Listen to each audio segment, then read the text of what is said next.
ओम शांति। आज के अव्यक्त महावाक्य है 20 जनवरी 1982 के 20 जनवरी 1982। मुरली का टाइटल है प्रीत की रीत निभाने का सहज तरीका। शिव शमा अपने परवानों के प्रति बोले, आज शमा अपने परवानों के रूहानी महफिल में आए हैं। यह रूहानी महफिल कितनी अलौकिक और श्रेष्ठ है। शमा भी अविनाशी है, परवाने भी अविनाशी हैं और शमा परवानों की प्रीति भी अविनाशी है। इस रूहानी प्रीति को शमा और परवानों के सिवाय और कोई जान नहीं सकता। जिन्होंने जाना उन्होंने प्रीत निभाया और उन्होंने ही सब कुछ पाया। प्रीत की रीति निभाना अर्थात सब कुछ पाना। निभाना नहीं आता तो पाना भी नहीं आता। इस प्रीत के अनुभव जाने कि यह प्रीत की रीत निभाना कितना सहज है। प्रीत की रीत क्या है जानते हो ना? सिर्फ 2 बातों की रीत है और वह भी इतनी सरल है जो सब जानते भी हैं और सब कर भी सकते हैं। वह 2 बातें हैं गीत गाना और नाचना। इसके सब अनुभवी होना। गाना और नाचना तो सबको पसंद है ना, तो यहाँ करना ही क्या है। अमृत वेले से गीत गाना शुरू करते हो। दिनचर्या में भी उठते ही गीत से हो, तो बाप के व अपने श्रेष्ठ जीवन की महिमा के गीत गाओ, ज्ञान के गीत गाओ, सर्व प्राप्तियों के गीत गाओ। यह गीत गाना नहीं आता? आता है ना, तो गीत गाओ और खुशियों में नाचो। खुशियों में नाचते नाचते हर कर्म करो। जैसे स्थूल डांस में भी सारे शरीर की डांस हो जाती है, ड्रिल हो जाती है, भिन्न भिन्न पोज से डांस करते हो, वैसे खुशी के डांस में भिन्न भिन्न कर्मों के पोज करते। कभी हाथ से कोई कर्म करते, कभी पाँव से करते हो, तो यह काम नहीं करते हो, लेकिन भिन्न भिन्न डांस के पोज करते हो। कभी हाथ की डांस करते हो, कभी पाँव को नचाते हो, तो कर्मयोगी बनना अर्थात भिन्न भिन्न प्रकार की खुशी में नाचते चलो। बाप दादा को व शमा को वही परवाना पसंद है जो गाना और नाचना जानता है। यही प्रीत की रीत है। तो यह तो मुश्किल नहीं है ना? क्या लगता है, सहज या मुश्किल? अभी मधुबन में तो इजी कर रहे हो, वहाँ जाकर भी इजी कहेंगे ना? बदल तो नहीं जाएंगे वहाँ जाकर? यहाँ इजी है, वहाँ बिज़ी हो जाएंगे, लेकिन इसी गाने और नाचने में ही बिज़ी रहेंगे ना? सदा कानों में यही मीठा साज सुनते रहना, क्योंकि गाने और नाचने के साथ साज भी तो चाहिए ना। कौन सा साज सुनते रहेंगे? बच्चों ने कहा मुरली। बाबा कहते मुरली का भी सार, जो हर मुरली में बाप दादा मीठे बच्चे, लाडले बच्चे, सिकिलदे बच्चे कहकर याद प्यार देते हैं, यही बाप के स्नेह का साज सदा कानों में सुनते रहना। तो और भी बातें सुनते भी समझ में नहीं आएंगी, बुद्धि में नहीं आएंगी, क्योंकि एक ही साज सुनने में बिज़ी होंगे ना, तो दूसरा सुनेंगे कैसे? ऐसे ही सदा गीत गाने में बिज़ी होंगे तो और व्यर्थ बातें मुख से बोलने की फुर्सत ही नहीं। सदा बाप के साथ खुशी में नाचते रहेंगे तो तीसरा कोई डिस्टर्ब कर नहीं सकता। 2 के बीच में कोई आ नहीं सकता। तो माया जी तो हो ही गए ना।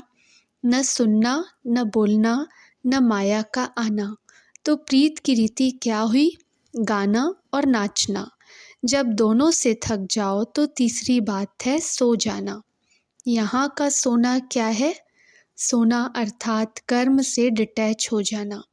तो आप कर्मेंद्रियों से डिटैच हो जाओ। अशरीरी बनना अर्थात सो जाना। याद ही बाप दादा की गोदी है। तो जब थक जाओ तो अशरीरी बन, अशरीरी बाप की याद में खो जाओ, अर्थात सो जाओ। जैसे शरीर से भी बहुत गाते और नाचते हैं और थक जाते हैं तो जल्दी ही नींद आ जाती है, ऐसे यह रूहानी गीत गाते, खुशी में नाचते नाचते सोएंगे और खो जाएंगे। तो समझा, सारा दिन क्या करना है। और डबल फॉरेनर्स तो इसमें बहुत शौकीन है, तो जिस बात का शौक़ है वही करो बस। सोते भी शौक़ से हैं, तो तीनों ही बातें करने आती हैं।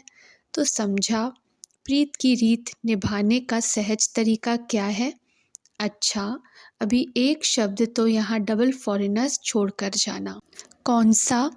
सभी ने कोई न कोई बात सुनाई। कोई ने कहा उदासी, कोई ने कहा थकावट। अच्छा, इससे सिद्ध है कि जो बोल रहे हो वह अभी तक है। अच्छा, बोलना माना छोड़ना। तो एक शब्द डिप्रेशन, डिप्रेशन कभी नहीं कहना, रियलाइजेशन न कि डिप्रेशन। जो बाप को डाइवोर्स देते हैं वह डिप्रेशन में आते हैं।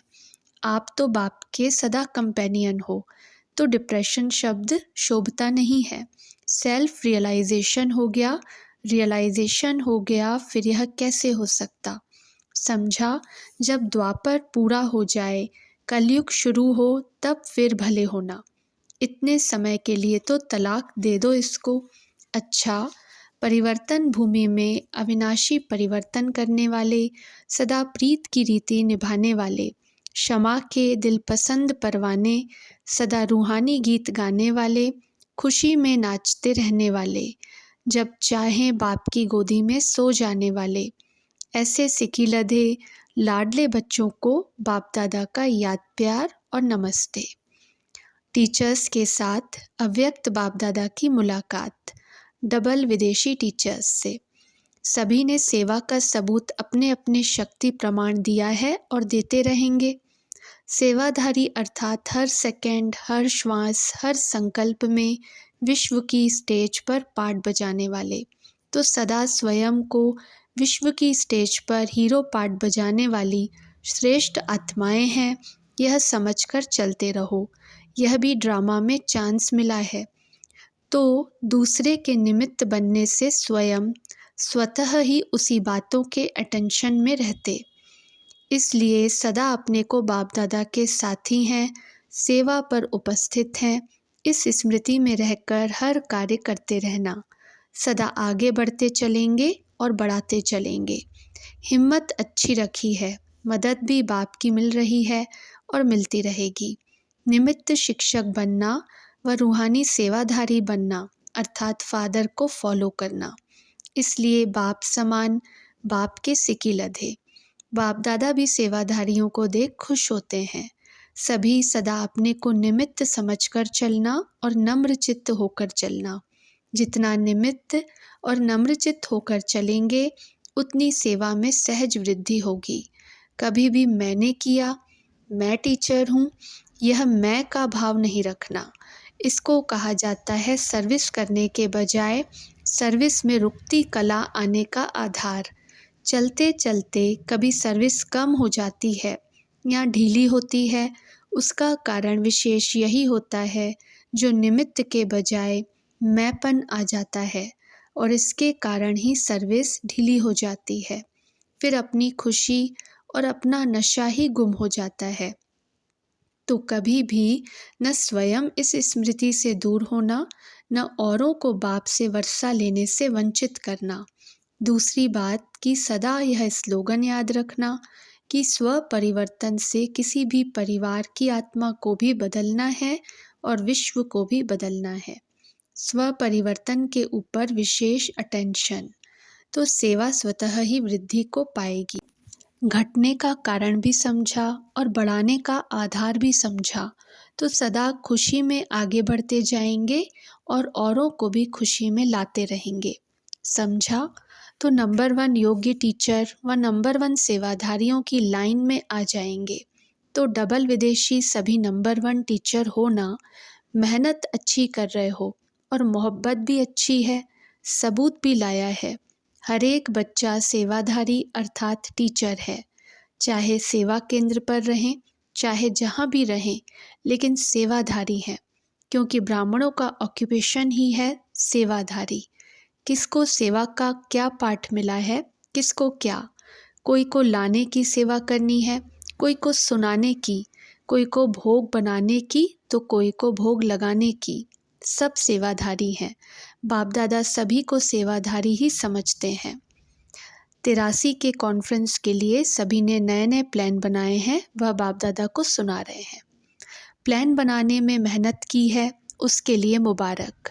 यह भी बुद्धि चलाई अर्थात अपनी कमाई जमा की। तो मीटिंग नहीं की लेकिन जमा किया। सदा निर्विघ्न, सदा विघ्न विनाशक और सदा संतुष्ट रहना तथा सर्व को संतुष्ट करना, यही सर्टिफिकेट सदा लेते रहना। यही सर्टिफिकेट लेना अर्थात तख्त नशीन होना। संतुष्ट रहने का और सर्व को संतुष्ट करने का लक्ष्य रखो, दोनों का बैलेंस रखो। अच्छा, जो प्लान बनाए हैं वह सब प्रैक्टिकल में लाना, VIPs का संगठन लेकर आना। अच्छा, ओम शांति।